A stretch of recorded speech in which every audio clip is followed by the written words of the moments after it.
మీ అందరికీ తెలుసు. సంఘము మీరంతా నా కొరకు ప్రార్థన చేసినారు. అప్పుడు నాకు ఆగస్ట్ 25కి సడన్‌గా ఏమైందో తెలియదు. చిన్న ఫుడ్ పాయిజన్ అయిందని డాక్టర్ చెప్పినారు.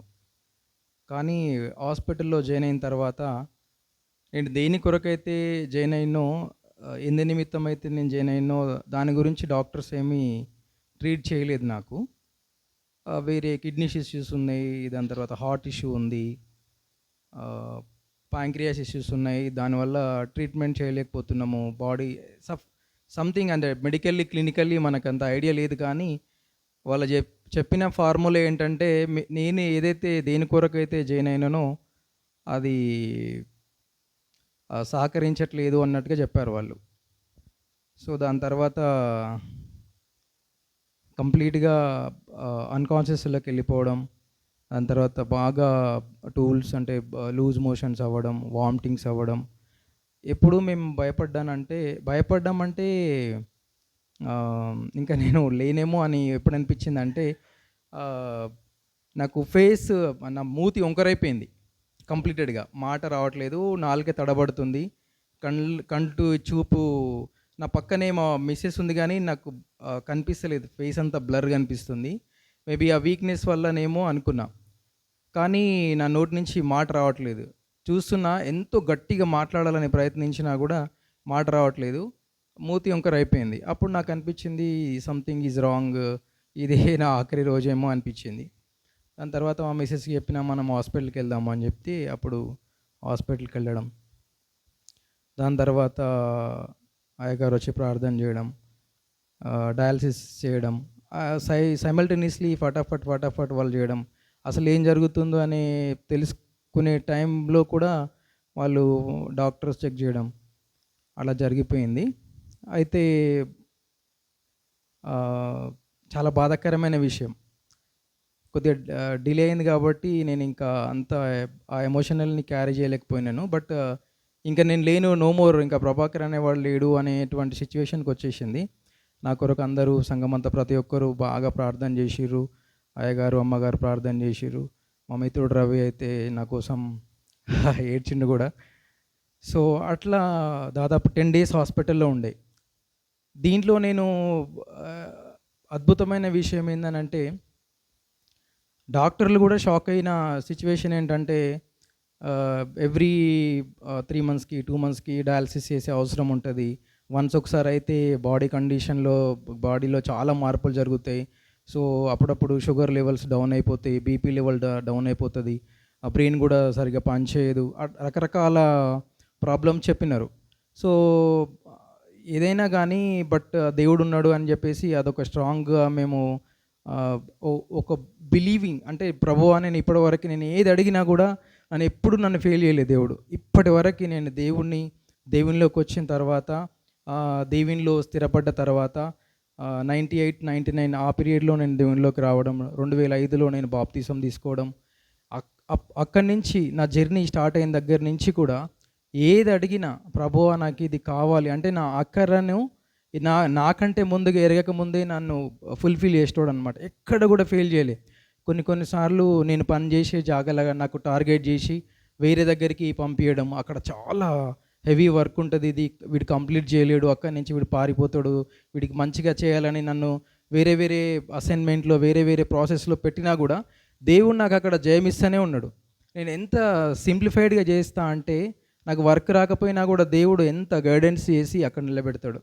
నాకు హైదరాబాద్కి వచ్చిన కొత్తలో కూడా హిందీ, ఇంగ్లీషు, ఉన్న తెలుగు కూడా సరిగా రాదు.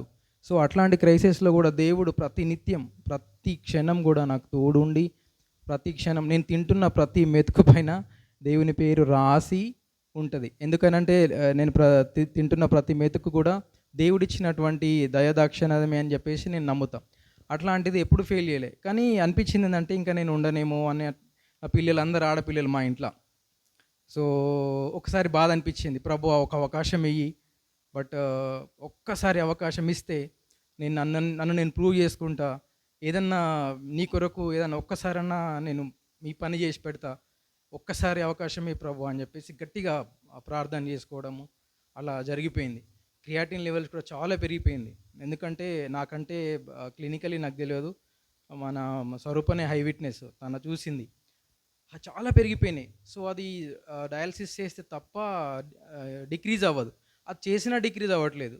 కానీ ఓన్లీ ప్రేయర్, మీ సంఘ ప్రార్థన, నా వ్యక్తిగత ప్రార్థన, అయ్యగారి ప్రార్థన, అందరి ప్రార్థన వల్ల ఈరోజు మీ ముందుండి సాక్ష్యం చెప్పేటువంటి భాగ్యాన్ని దేవుడు నాకిచ్చిండు. అందు నిమిత్తము ముఖ్యంగా దేవాతి దేవునికి కృతజ్ఞతలు, స్తుతులు, స్తోత్రములు చెల్లించుకుంటూ, అందుకే మరొకసారి అయ్యగారికి కూడా నా యొక్క హృదయపూర్వకమైనటువంటి వందనాలు చెల్లించుకుంటూ, మరి అలాగే సంఘస్థులైన మీకు కూడా నా హృదయపూర్వకమైనటువంటి వందనాలు చెల్లించుకుంటున్నాను. అయితే నేను ఒక పాట పాడాలనుకున్నా కానీ తమ్ముడు పాడండి. ఒక చిన్న వచనం పాడతా. పాడనా? లాడొస్తావా? కమ్.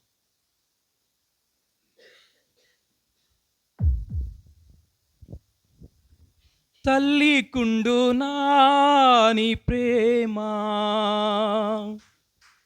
సొంత చెల్లికుండు నాని ప్రేమ,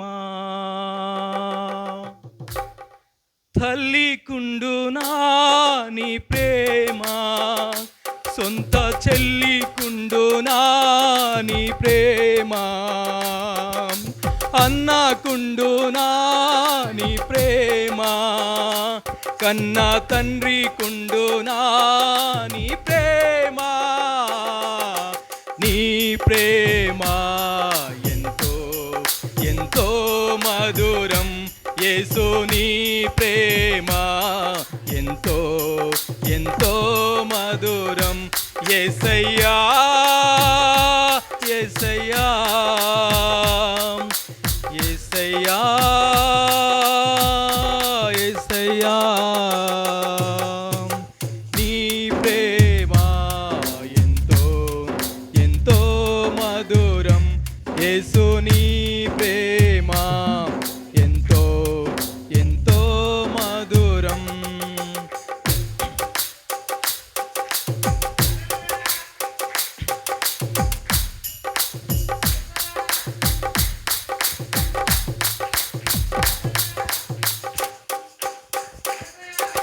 త్యాగమున్నది నీ ప్రేమలో, దీర్ఘశాంతమున్నది నీ ప్రేమలో, త్యాగమున్నది నీ ప్రేమలో, దీర్ఘశాంతమున్నది నీ ప్రేమలో, బలమున్నది నీ ప్రేమలో, గొప్ప భాగ్యమున్నది నీ ప్రేమలో, బలమున్నది నీ ప్రేమలో, గొప్ప భాగ్యమున్నది నీ ప్రేమలో, నీ ప్రేమ ఎంతో ఎంతో మధురం, యేసు నీ ప్రేమ ఎంతో ఎంతో మధురం.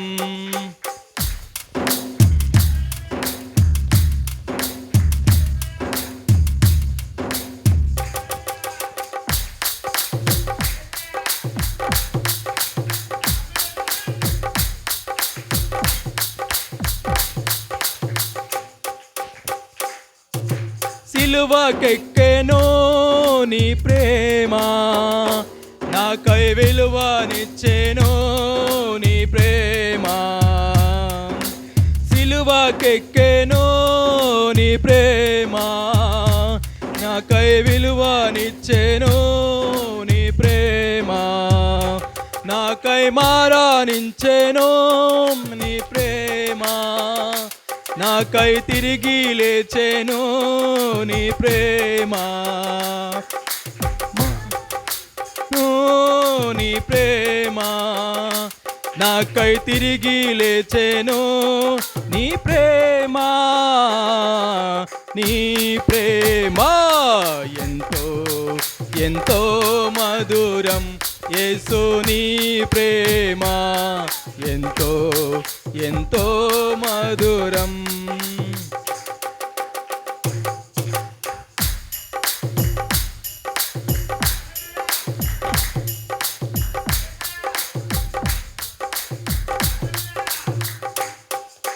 తల్లికుండునా నీ ప్రేమ, సొంత చెల్లికుండునా నీ ప్రేమ, అన్నకుండునా నీ ప్రేమ, కన్న తండ్రి కొండునా నీ ప్రేమ, చెల్లికుండునా నీ ప్రేమ, సొంత చెల్లికుండునా నీ ప్రేమ,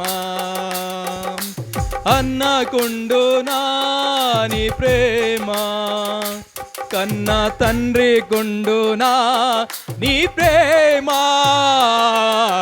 నీ ప్రేమ ఎంతో ఎంతో మధురం, యేసు నీ ప్రేమ ఎంతో ఎంతో మధురం. హల్లెలూయా.